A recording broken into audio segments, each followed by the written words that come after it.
Hello. Welcome again. Welcome back to Elephant in the Room. And how are you, Taranjeet, today? Super, Muihan. Absolutely brilliant. I've had to change my seating arrangement, as you can see. Wow, you are Needed, in needed, a resort, huh? Look like you yeah, are. yeah, yeah. I needed something different compared to what I've been always at. So, yeah, something Okay, new. so maybe I'll just jump into the show because we have a very exciting show, and all of you know we have a special guest today. Uh, we wanted to move into very sectoral basis for the next 3 days, and to start it all off, we have chosen a very important key sector or key industry in Malaysia. And we have a very special guest before I introduce him in a short while. Maybe your opening thoughts, Taranjeet? Sure. So, one of the things that are impacting us in a huge way from a GDP contribution perspective is the construction sector. Not only thousands of people, but it also has thousands of SMEs, both large and small alike, contributing to this. And it has a billions of dollars worth of revenue contribution to the GDP. So there are also, interestingly enough, jobs that are being provided for foreign workers in this regard. And the elephant in the room today that we'll be talking about is the impact that the MCO has on specifically the construction sector in Malaysia, as well as what does this now mean for employers and employees alike. Muihan? Good. So to introduce our next guest, I'll just quickly pull up his bio so that all of you can actually look at it. As you all been informed, we are actually hosting Mr. Param Sivalingam to our show. So sorry, we jumped that a bit. Let me just go back. Here we go.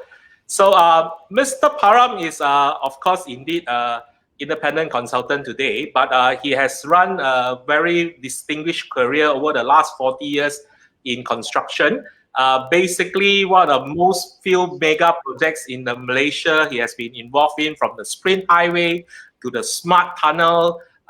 He was also in Doha to build the Doha Airport. And before he came on to his last job, he was actually the CEO of the GMR Group, the EPC division. So GMR Group is a very big conglomerate in India.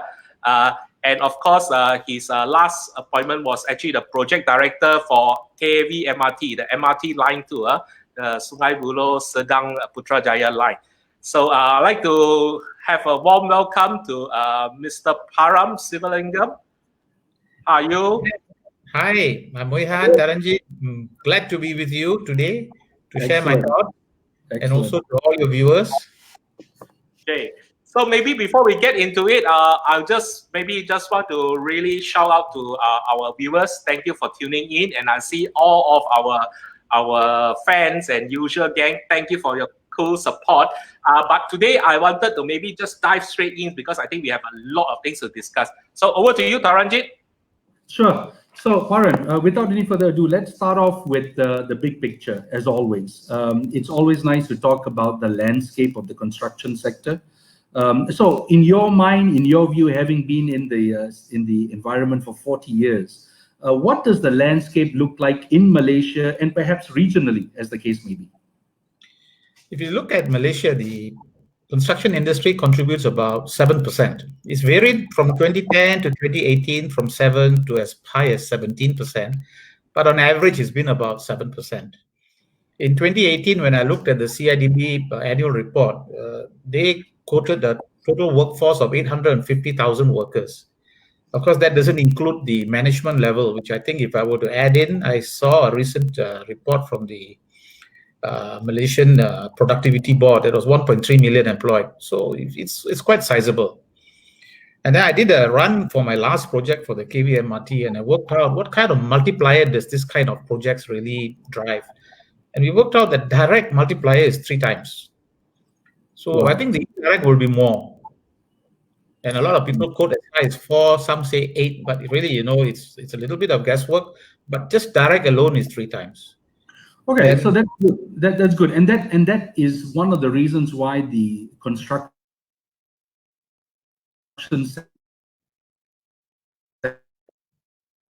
sector I think we lost Taranjeet. Taranjeet, are you with us? What about the number of SMEs? Okay, I got your last two sentences, but I'll try to answer you. I think I roughly understand what you're asking. The total number of companies registered with CIDB today is 97,000. Now, although it seems like a lot, my own assessment of these 97,000 is more than half of them may not be actively involved. Just at the G5 to G7 level, there are 17,000 companies. Now, for a country as small as Malaysia, this is a huge number, and this is just a legacy issue. But it still is a big sizable chunk of companies involved in the construction sector. It's big. It's very big. Okay, so the other thing that now comes across in my mind, and I know that this is very much the case for others as well. What are the implications that we see with the MCO playing out? The fact that we have such a huge workforce that is being impacted, considerable financial implications from these sort of companies. I can't work. I work next to my colleagues, the 200-man teams, the 1,000-man teams that we are used to. Where will that end up in this regard, Param? I think the thing I'd like to take a step back and look at 2018. That was a very crucial year because when the new government came in, the first thing they did was look at the whole projects that were awarded and try to restructure them.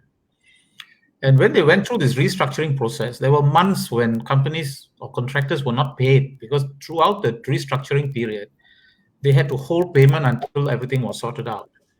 And during that period, many companies had to go into debt. They had to go and make borrowings in order to continue to proceed with works or to keep their labor force fed. And that was very painful. And a lot of that restructuring actually was completed only late last year. So you can imagine, things just started to go on to full steam, and then we got hit with this MCO. So the industry has taken two hits. One during that period when they were going through the restructuring, and now with this stoppage. So given that they already have significant borrowings, I think this one will cause a lot of companies to probably close shop. Some may decide that it's better to maybe suspend their operations until there's clarity post-MCO. Some of the big boys, I think, will continue on because they have the muscle, they have the financial strength to continue.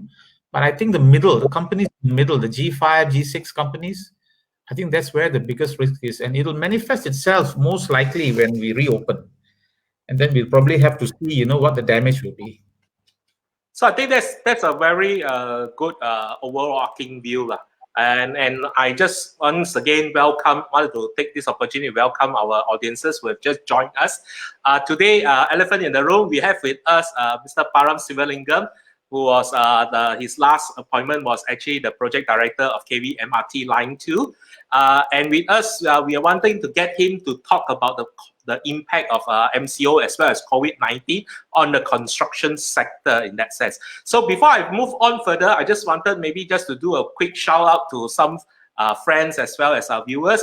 Of course, we have Mian. Thank you for tuning in. In fact, Mian had this comment for you, Mr. Param. I think you used to work with you and AC in KV MRT. Jack, hi Jack, how are you? Dr. Michael, nice to see you again. Okay, Ted, my good friend, you're back also. Good. We have Venu Gopal from Bangsa. All right, thanks for tuning in. As well as we have Luhan. All right, hi Luhan. So I think I wanted to maybe just highlight this article that you wrote recently for the Star, and maybe for the viewers, I just like to pull it up. Just give me one moment.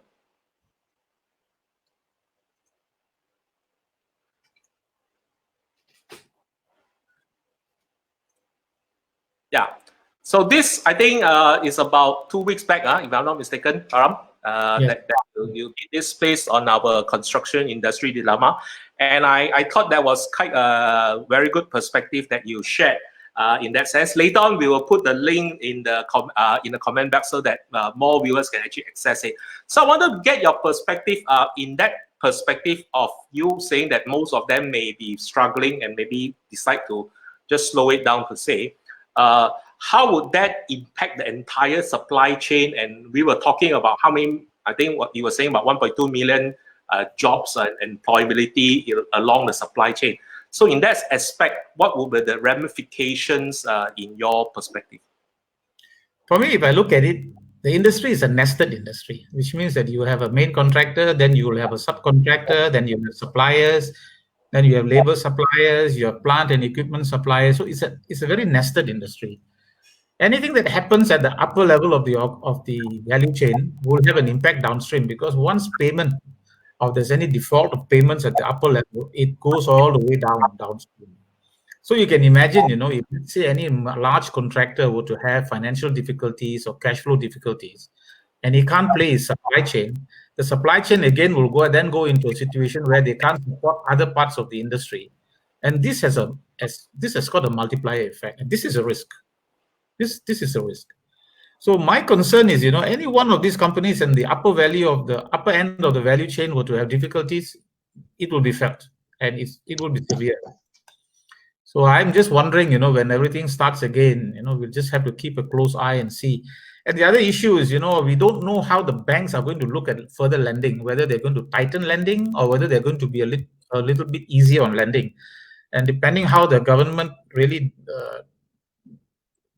coerces them or discusses with them on, approaches towards further lending, we got to see how that pans out. So we've got a few things really, up in the air, and we'll have to wait and watch.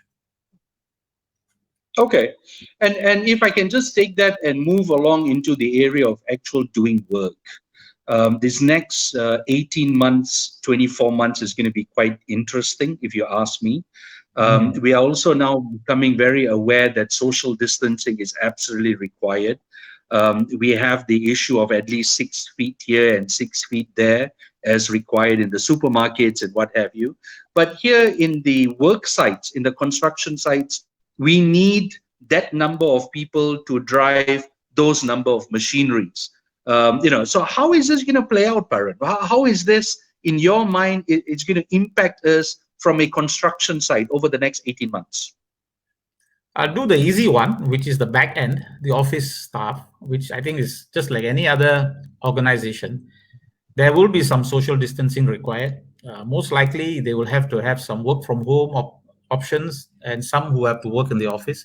Because imagine everybody comes to work at 9 o'clock and stands in the lift lobby and chokes the lift lobby. That is your risk of having further spread of COVID, So there has to be some kind of work from home, staggered working hours. There has to be some consideration of social distancing, meetings done maybe on web-based meetings. So all this will come into play. Now, for companies that have got a very good electronic data management system, then work from home is easier. But for companies who don't have a very good electronic data management system, then the effectiveness will be less. But that is a choice companies will have to look into now, whether they want to invest in more electronic data management systems in order to have this option in the long run. I think that's going to be a game changer. That's something that all companies will have to look into. Then I look at... Just to double check. On that score, understanding the construction industry, I still, as a third party outsider looking from outside, many are still not really technologically equipped, or their infrastructure for tech is still quite on a maturity scale on a lower end. Would you that? Yeah. Yes. The industry itself has not innovated for many years, and I think this is an area where this is going to be forced onto them. But perhaps it's a good thing. It's a good thing because it's going to be mandatory or something they'll have to really consider seriously. They can't just wish it away because it's going to affect their productivity. So this, I think, will be a game changer in the mindset of a lot of construction companies. Then I look at the front end, which is the real work front. I think in the work front, there's no possibility of having social distancing. It's not practical. And then having workers coming in, you most likely have to have a very effective surveillance mechanism. So, for example, when the workers are in CLQ, in the case of PVMRT, fortunately, we have a central labor quarters. So there we can do a lot of screening. There has to be screening, there has to be testing. When the workers come to site, they have to be transported in buses. And if once they arrive on site, they may have to be screened because some workers come from outside the CLQ, especially local workers and some of the Indonesian workers who have their own accommodation. They come to site not from CLQ, so they have to be screened one more time. So there's going to be some time lag for this screening process. And then they get onto the work site and then they get on with the job. Now, the workers itself, what I see is most of our Indonesian workers and Bangladesh workers, they are reasonably healthy. And if you look at the data coming from Singapore from this latest dormitory issue, almost most of them are actually very mild. Very few are in serious cases. Where I'm concerned is actually in the supervision side, where our supervision staff, the consultant supervision staff, I think there is vulnerability in some of these people because they do have health conditions that may be detrimental if they get exposed to COVID. So I think companies will need to do some sort of screening of these staff to see who are the vulnerable ones and who are the ones who are healthier and able to take that risk. And I think this needs to be done on the ground. Okay, cool. I just want to take one quick question, Mr. Param, and this is from Dr. Mike from Singapore. So you're talking about foreign construction workers. I think he catch you early saying, was it 97,000 that we have, or because to him Singapore itself is already 200,000. So maybe you wanted to give a view on that. Okay, I mentioned 97,000 companies registered with CIDB. Oh, the total number of foreign workers in Malaysia is 485,000. Legal, illegal, I think would be double. So I would say legal workers 485,000, of which 80% are foreign. So I'd put it around 350,000 to around that number. But in Malaysia we have this problem of illegal foreign workers, which is from my estimate could be more than 400,000. Okay. Wanted to maybe just since you're on that subject, and I think we raised this I think in last week by one of the guests. We have this over dependent or over some. I think the guest was Ira Singh, who's employment expert. He was talking about we are almost we are opium. We are addicted to foreign workers, and like you rightly say, if we cannot control their movement and we cannot know who they are, especially the illegal ones. How would you see that impacting our industry in moving forward, our construction industry? Because this additional requirement for screening, for checking, to ensuring safety among the workers and work site. If you look at our addiction to foreign labor, it comes, from my perspective, it comes about due to a few reasons. One is we have a very liberal foreign labor policy. It's liberal to the extent that we've had something like 400,000 workers in this country, and yet we have no mandatory requirement for IBS. We seem to think that IBS, when it comes to the bylaws, building bylaws, there is no IBS requirement. So when I looked at the CIDB's last annual report, they had a report that said that they have been implementing the construction industry transformation program since 2015. And they had about 6 or 7 KPIs only on productivity. Unfortunately, we have not achieved many of them. I think primarily because the bylaws have not been changed. So you can't go into a change mode through what I call or through some sort of voluntary basis. It has to be through legislation. So that's the first thing. There's no legislation.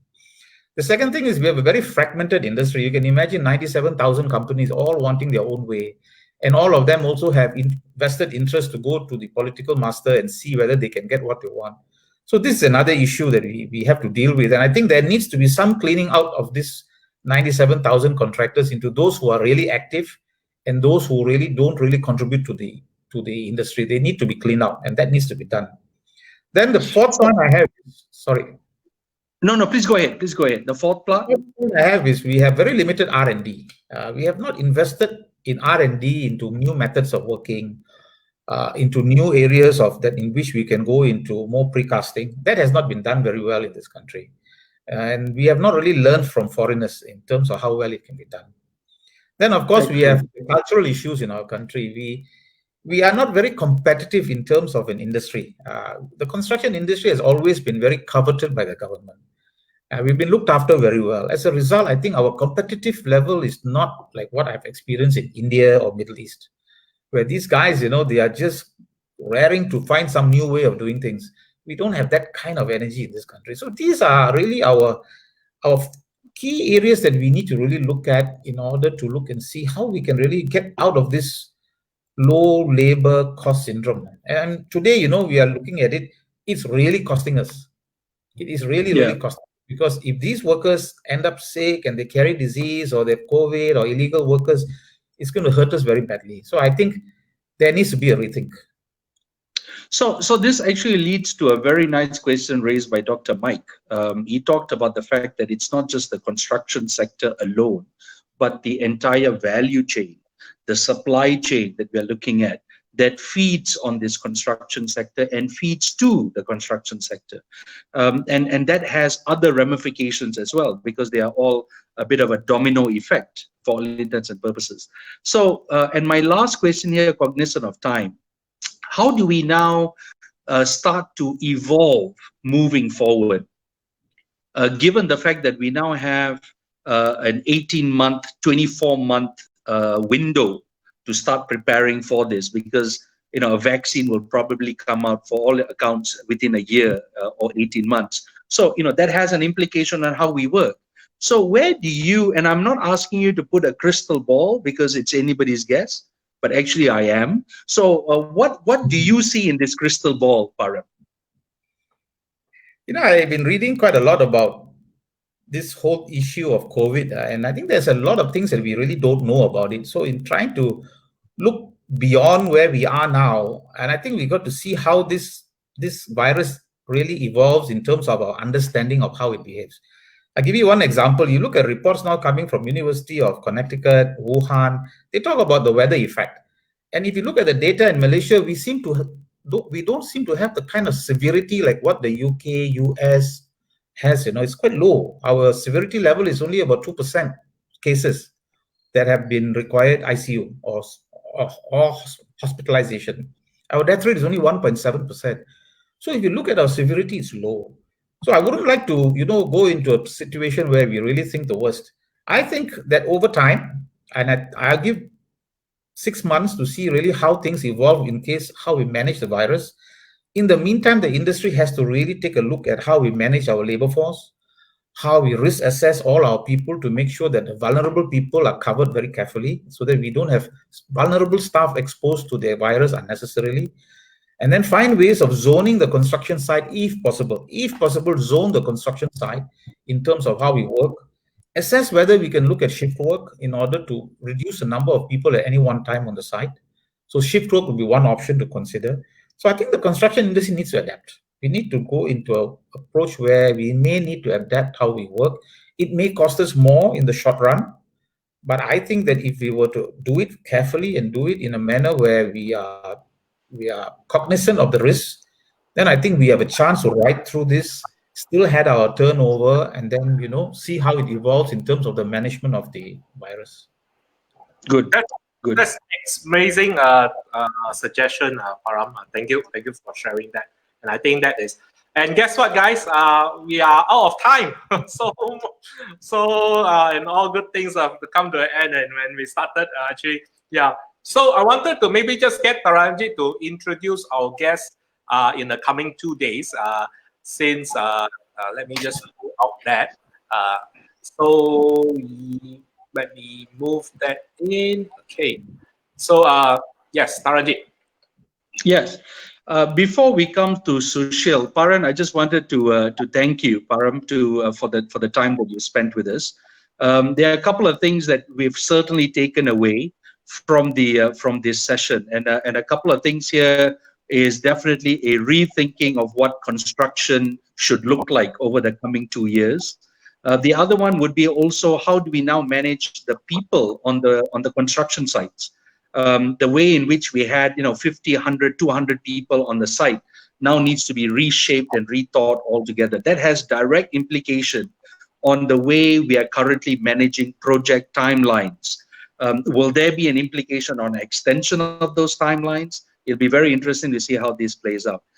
Enough said. Let's go back to the current guests that are going to be coming on board. So tomorrow, we have the distinct pleasure of having Sushil.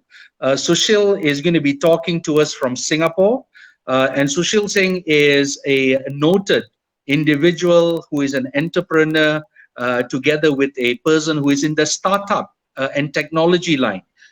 Ex-Microsoft, he's been playing in the fundraising side. Tremendous experience, and I have very high respect and regard for this individual. It'll be interesting to see where he's coming from and his thoughts on the tech startup space, not only in Singapore, but perhaps in the region as well. That's happening tomorrow. And on Friday, it is my absolute delight to have Professor Dr. Vanita, who will be joining us. She's the Deputy VC of Saito University, and she will be talking to us around the implication of COVID and MCO, more so on the academic sector. What has this meant for universities? What has this meant for our students? And more importantly, how does this now look like for graduate students who are going to be coming out into the workforce very soon? Muihan, back to you. All right. So thank you once again, everybody, for joining us. Thank you, Param, for coming on your inputs with us and the audience. We are really grateful for that. So with that, I'll take our leave, and I would like to wish everybody stay safe, stay at home. For our Muslim friends, it's about time. I think selamat berbuka puasa. And we will hope to see you tomorrow again at 6 o'clock, where we will continue the discussion on the tech sector, and then on Friday on the education sector. So thank you very much. Stay Thank cool. you. Thank you.